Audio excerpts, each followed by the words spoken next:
Welcome to lesson 5 of module 2, where we're going to look at landing page design. And this module is going to be good fun because we get to play with some landing pages and do some really nice evaluations. So really looking forward to this one. Before we get started, a quick recap. Last session we looked at offers and how to craft an awesome offer that will stand out, having evaluated everything your competitors have to offer and finding a way to beat it. This session, we're all about presenting that offer in the most effective way for our prospects. So let me put this in context for you. Your shop, and whether you sell online, whether you generate inquiries online, whatever it might be, your landing page that somebody clicking your ad sees is your shop front. That's your shop window. That's what people see. Think of it in this context. You get a bus or a coach full of people who have been hand-picked because they are your ideal prospects. They are looking to buy the product or service that you offer. They've been put on a bus, they've been driven to the front door of your store, and they all get off. What are they going to see, and how easy is it going to be for them to find what they want and to know how to buy it?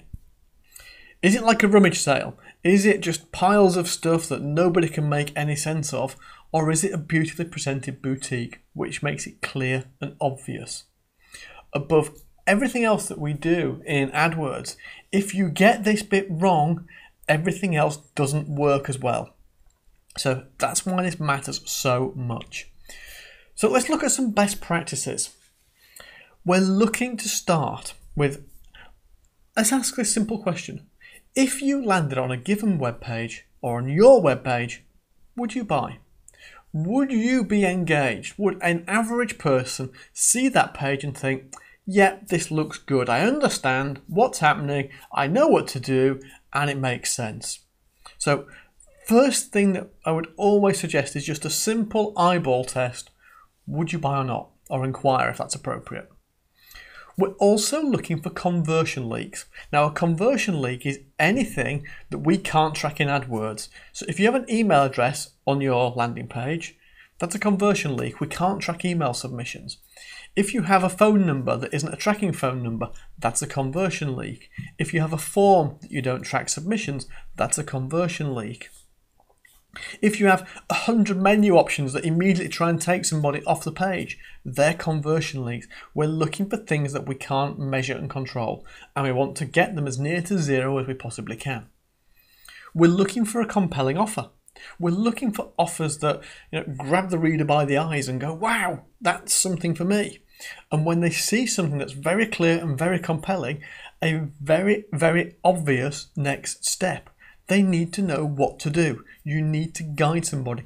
Don't assume that your visitor is going to know what to do because you would know. It's your business. They may not, to make it obvious. We need to, if we possibly can, have trust marks. Is there anything, any trade association, any professional body, any review website, anything you can use, any accreditations that your prospects will see and recognize and understand that this gives you credibility and can stand you out from your peer group? At very, very least, you want to at least make sure you have the accreditations that the others in your market have, and if possible, have accreditations they don't have.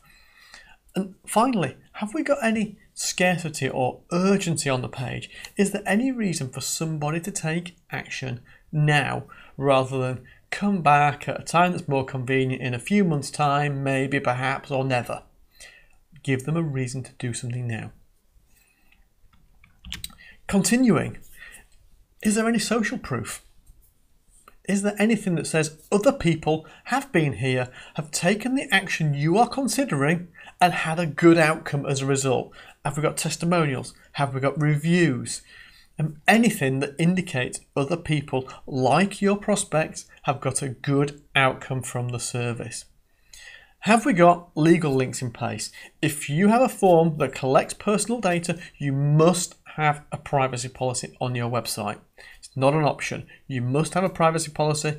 You should consider a terms of service if you haven't got one of those, but a privacy policy is essential. You should also indicate clearly what your business is, what your legal business name is, and a business address, if an address is relevant. But make it clear. Telling people who you are allows them to trust you. Hiding it away builds suspicion. We want to limit the navigation we have on the page. Ideally, no more than 3 or 4 links that are anywhere prominent. Things like privacy policies and things, we can bury those at the bottom of the page. And your page should be mobile responsive. Even if you don't run mobile ads, you should still have a mobile responsive page. Google likes that these days, it rewards that these days, so make it responsive. We also need to be aware of AdWords policies because they can impact what we can and can't do on our landing page. Google care about the user experience. So they're looking for things like, is there any malware on the page? I would hope nobody's thinking of running an AdWords campaign with the purpose of having malware on it. If your malware is found, say after your site's been hacked, your ads immediately get suspended until that's fixed, and that can be challenging sometimes. I've seen malware incidents that run for weeks and weeks and weeks. Is your site considered to be a bridge page? A bridge page is simply a page where somebody lands on your site with the sole purpose of taking them to another site. That's a bridge page. Google doesn't like bridge pages. Is it duplicate content? Again, Google doesn't like duplicate content in landing pages any more than it does elsewhere on the internet. It's looking for something, and it comes back to user experience, that gives the person who lands on that page value from their click. They've clicked an ad, and as a result of that ad, have got value. They don't have to, and they should not have to, take any other action to get value from that click. Also, are you collecting data? If you are collecting data, are you making it clear why you're collecting data? You also need to be aware of a couple of other things. Things like claims. You can't do things like making financial claims, income claims, medical claims. You need to be really careful with that stuff. Any testimonial or evidence that you put on the page, or claim you put on the page, you have to be able to support with referencing evidence. Otherwise, your page can get suspended. For a full list, have a look at the link at the bottom of the page. Or Google AdWords landing page policies. You will find a full list there, but what I've given you here is the headlines. If you have enough traffic, and by enough traffic, I'd be looking for at least a couple of hundred visits, 200 to 300 visits per month per page, then you can test your landing pages. You can split test them. And if you're going to split test, which means running more than one version of the of the landing page, so perhaps version A versus version B, you test headlines, you can test different offers, you can test different calls to action, and video, no video. Test big things on your pages. See if you get a clear winner. You can do that using tools like Unbounce and more that will help you to build that split testing environment. So, one quick tip on this. If you're looking for ideas as to the best landing pages in your market, go find landing pages from the biggest player out there. Doesn't have to be local, doesn't matter. If they're in your market nationally, find those because they're the guys with the resources. They will have in-house designers with ad teams and with people doing lots of data analysis to measure the outcomes of those pages. So look to the big guys who've got the budgets, who are spending the most on their ads, and use their page to draw inspiration. Don't directly copy them. That's the last thing you want to do because then you're the same and your offer no longer stands out, but use them for inspiration and for guidance. They often will give you a good point in the right direction as to where you should be going. So with all that said, let's have a look at a structured landing page evaluation. We've provided a worksheet to do this with so that you can have an organised way to consider your landing page in comparison to your competition and to give you opportunities to craft a better landing page. So here's what we've got. We've got a checklist here of all the elements we've just discussed on a landing page that we're going to have a look at. So we're looking for competitors' URL, what landing page they're taken to, We're looking to make a note of their headline, their offer, whether there's any leaks on the page, what their call to action is, and so on. You get the idea along the page. Final question being the would you buy test, the eyeball test. So let's have a look. Now what I've done is I've done a UK based search here, and this is a search on the Windows industry, and I found two of the landing pages. So the first one is a landing page from a mid-sized competitor. They're a regional competitor, so they have multiple offices. These are not by any means a small guy, but equally they're not massive either. So first things first, let's look at the page, let's eyeball it. Is it a page that you immediately think, I trust and I understand these guys and I would buy from them? My feeling is no. It's really text heavy, it's pretty boring, and it just doesn't get me interested at all. If we put that into our checklist, let's have a look. So I'm going to take their website URL to start with, copy paste that. So this is who they are. This is the landing page. So I know exactly what landing page I've seen. They may be split tasting. Another time you may go to a different landing page. That's why it's important to capture this. What's their compelling headline? Well, they haven't really got a compelling headline. All they've got is UPVC Windows.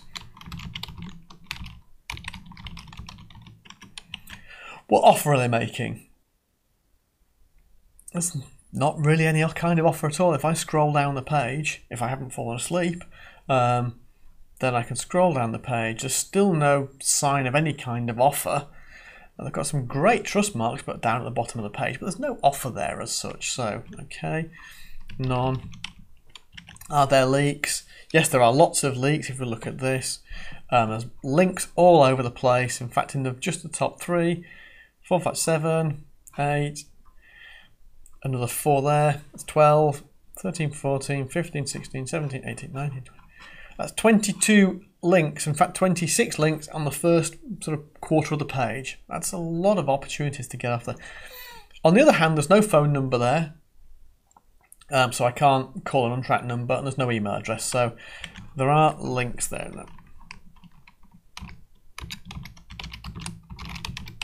What's their call to action? Well, their call to action is quite clearly instant online quote. That's the one thing that does stand out as a positive, is they've got this nice call to action, which is for an online quote.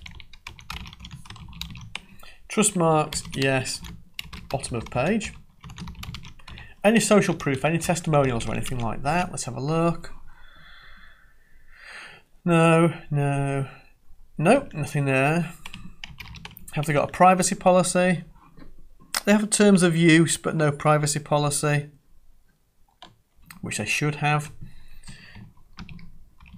Terms of use, navigation is busy.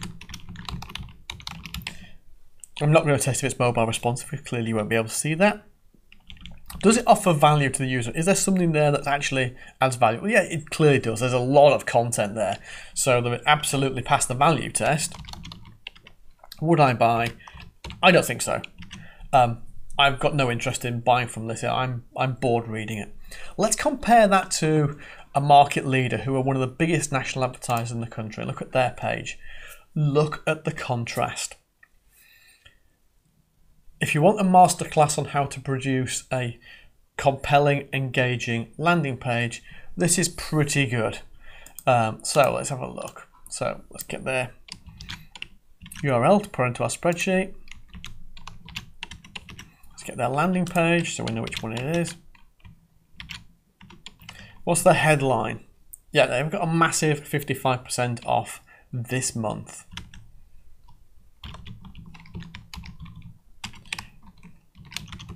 We know that's their headline, we know that's their offer.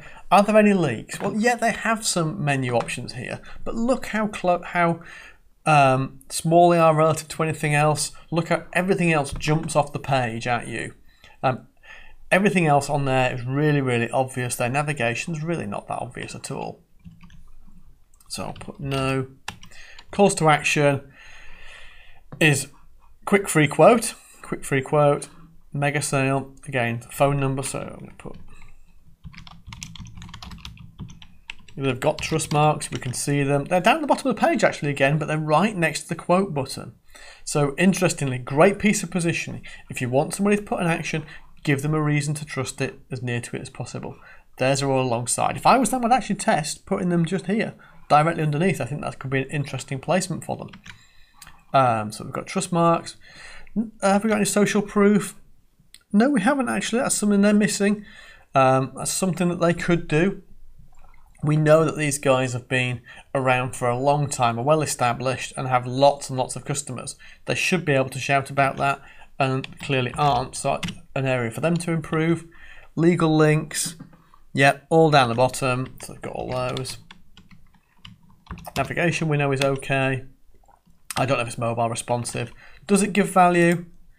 It actually gives less value, but it kind of gives the right value. I'd say yes, because it's making a really good offer financially. It's very clear in its messaging. So I'd say, yeah, there's value in that. And would I buy? Yes. It's actually not a company I necessarily like, but from their landing page, I would buy from this organization. So that's how we go through this. Do that for your market, for your competition, and for yourself, and consider what you would need to make. As we've done before, when we've put all this filled out, look for the gaps to make a better offer to your market and to present it in a way. So you now know what other people are missing. Find the design methods that allow you to present it in the most effective way. So back to our exercise.